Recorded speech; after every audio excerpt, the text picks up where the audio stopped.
베이비부머 행복노트 시청자 여러분, 안녕하십니까?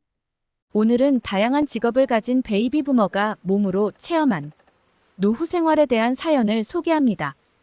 교사, 공무원, 중소기업 및 대기업 퇴직자, 개인 택시 기사, 맞벌이 부부, 전원 생활하는 분 등 7명의 연금으로 살아가는 노후 생활 이야기입니다.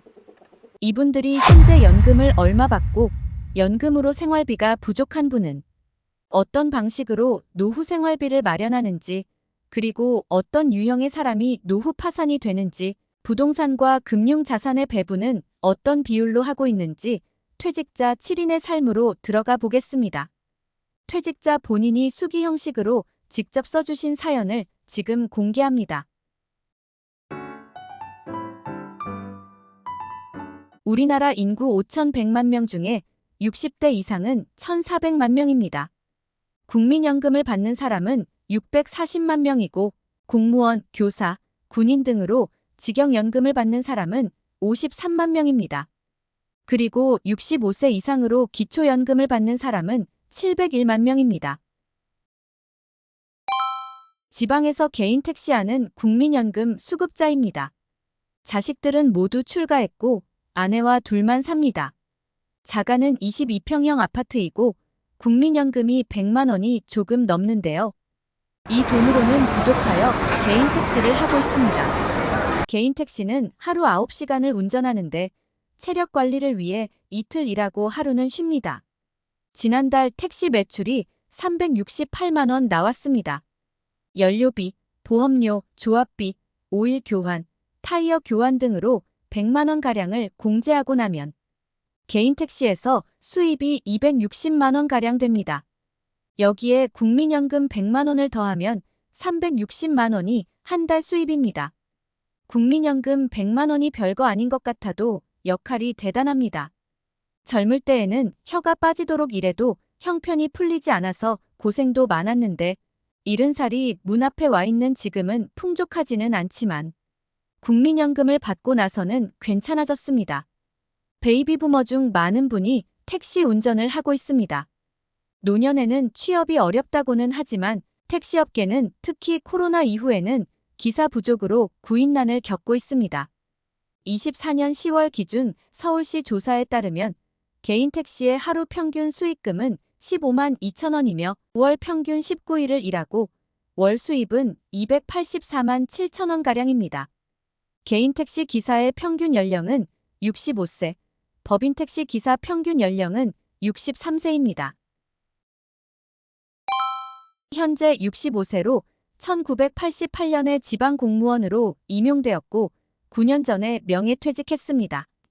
연금은 5년 일찍 조기 수령하여 월 180만 원을 받았습니다. 지금까지 9년을 받았는데 물가 상승이 반영되어 현재 210만 원을 받고 있습니다. 여기에 이자 수입 등 70만 원을 더하여 월 280만 원으로 생활하고 있습니다.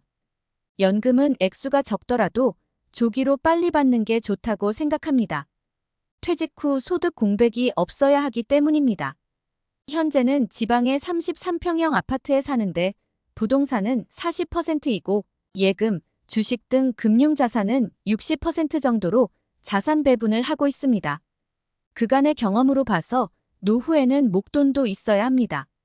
저는 임플란트에 1,500만 원, 아파트 수리비 2천만 원 등 9년 동안 목돈으로 6천만 원 이상을 썼습니다.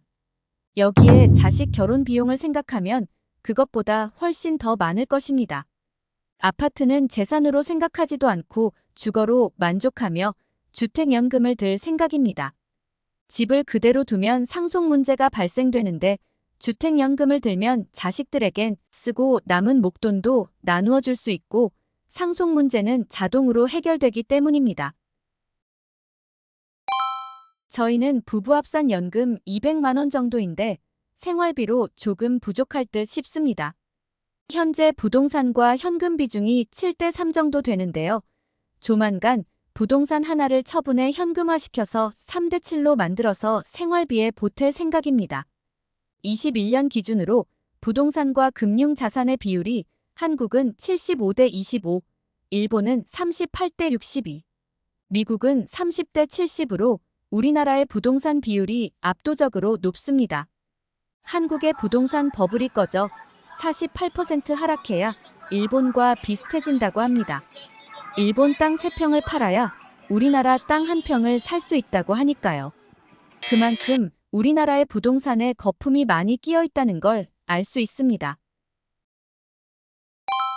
노후 생활비는 사는 지역에 따라 다르고 개인 성향에 따라 또 다릅니다. 부채가 없고 경조사비 지출이 없으면 어지간하면 살아갑니다. 형편에 맞게 살아가면 됩니다. 이제는 끼니 굶어서 허덕이는 분들은 안 계시니까요. 저희는 부부 합쳐서 연금이 80만 원입니다. 아끼면 더 아낄 수도 있지만 그래도 버스 타고 나가서 5일장 구경도 하고 외식도 하며 즐겁게 삽니다. 서울에서는 아파트 관리비와 가스비 합해서 월 35만 원, 의료보험료 월 35만 원, 재산세 월 평균 12만 원으로 한 달의 고정 비용으로 82만 원은 숨만 쉬어도 나간다고 하는데요. 저희는 관리비 등 14만 원 외에는 큰 고정적인 지출은 없습니다. 노후 생활비로 얼마가 적정하냐에 관해서는 각자의 입장에서 얘기하는 것이니 참고만 하고 높거나 낮다고 해서 일희일비할 필요는 없다고 생각합니다. 교사 은퇴한 지 10년이 되었는데요. 퇴직할 때에는 300만 원에서 시작했습니다. 2016년 연금개혁에 관한 법이 개정된 후에는 33년을 꽉 채워 불입했을 때에만 연금이 320만 원 정도 됩니다. 교사 근무 시 기여금으로 한 달에 80만 원, 연간 1,000만 원을 납부했으니 거기에 비해서는 큰 금액은 아니라고 생각합니다. 요즘에 들어오는 젊은 교사들은 30년 납부하고 100만 원 조금 넘게 받을 거라고 하는데요. 국민연금보다 못한 것 같습니다. 연금 외에 목돈도 필요한데 자녀들 결혼 비용을 생각해야 합니다. 그때에 목돈이 드는데요. 목돈이 있다고 해서 무턱대고 자식에게 집을 사주고 뭐 보태주고 이러다가 노후 파산난 사람이 많습니다. 제 주변에 퇴직한 공무원들이 자꾸 변두리로 이사하더라고요. 서울에 아파트 팔고 파주로 가고 양주시나 평택으로 가더라고요. 저도 남들처럼 그렇게 될까 걱정입니다.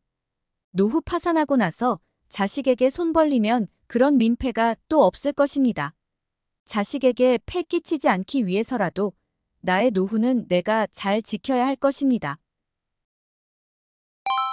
91년도 대기업에 입사하여 35년을 근무하여 2년 후인 2026년에 정년퇴직할 예정입니다. 현재 국민연금 납입액이 대략 1억 2천만 원으로 2년 후에 예상 수령액은 200만 원입니다. 60세 때 예상 납입액이 약 1억 4천만 원입니다. 사회 초년생일 때 국민연금은 그냥 세금 도둑이라 생각했는데 200만 원 정도 된다고 생각하면 노후 자금의 최고의 버팀목이라는 생각이 듭니다. 집사람과는 나이가 7살 차이가 나는데요. 부부 사별 후 배우자 없이 사는 기간이 남자는 3년이고 여자는 15년이라고 합니다. 그만큼 남자보다 여성의 노후 대비가 더 필요하다는 얘긴데요. 국민연금은 유종연금이 제법 나와서 안심이 됩니다. 재산이나 연금이 얼마냐로 노후 대비를 따지기보다는 평생 현역으로 사는 것이 진정한 노후 대비라고 생각합니다. 노년이 되면 하나같이 얘기하는 게 돈도 없지만 돈이 있어도 막상 갈 데가 없다라는 게 고민거리라고 합니다. 평생 현역이라고 생각하면 이런 고민에서는 벗어날 수 있을 것입니다. 허드렛 일이나 사소한 일자리라도 일을 한다면 수입은 적지만 생활비에 보탤 수도 있고 나를 필요로 하는 데가 있고 갈 데가 생긴다는 것입니다. 일을 함으로써 나이 들어서 드는 허망함이나 우울한 감정도 떨쳐낼 수 있습니다. 여기에는 당연히 건강하다면이라는 전제가 붙는 것이겠지요. 건강하기만 해도 노후에는 20억 원의 가치가 있다고 하지 않습니까? 건강이 진정한 노후 대비라는 의견이 압도적으로 많았습니다. 아프지 않은 노후가 최고의 노후 대비 선물입니다. 내가 건강하고 평생 현역이라고 생각한다면 지금 노후 대비가 부족하더라도 불안해할 필요는 없다고 생각합니다. 지금의 대한민국이 있도록 사회 각계각층에서 활동하신 베이비 부머의 행복한 삶을 항상 응원합니다. 지금까지 시청해주신 여러분 감사합니다.